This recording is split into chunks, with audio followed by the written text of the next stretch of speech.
Today we are making a simple, flavorful, boneless chicken curry that's perfect for a quick lunch or a comforting dinner. Hello friends, welcome back to my channel Taste of Cooking and Baking. This recipe is going to be easier than you think. So let's make the recipe. Heat 3 tablespoons of oil in a pan. Now add 1/4 cup of finely chopped onions and saute them. Friends, from which country you are watching my recipe, you can tell me in the comment section below. When the onions turn golden and soft, add half teaspoon of ginger and garlic paste. Saute this for about 1 minute until the raw smell disappears. It's already smelling like something delicious is coming. And now add 1 cup of boneless chicken pieces and mix well so that the chicken gets coated with the flavorful onion and garlic base.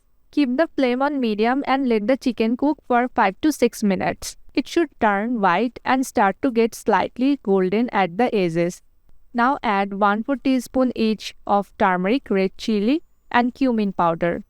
Then add half teaspoon of Kashmiri chili powder and sprinkle half teaspoon of salt. Mix everything really well. Make sure every piece of chicken is coated. The spices will cook with the oil and release their aromas.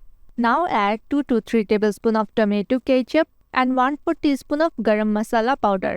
Give it a good mix. Everything should be well combined. Now it's time to make our gravy. Add half cup of yogurt slowly.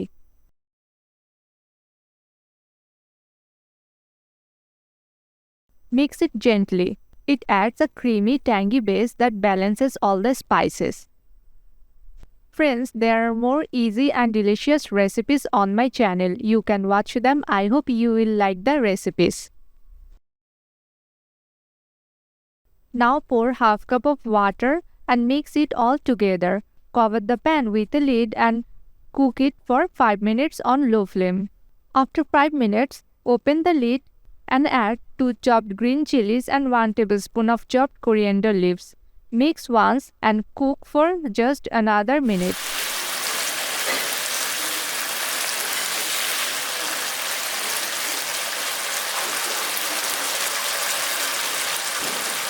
And there you have it. Our easy and flavorful boneless chicken curry is ready. It's spicy, tangy, creamy and absolutely comforting.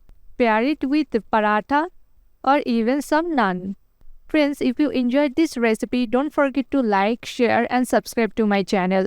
Thank you for watching.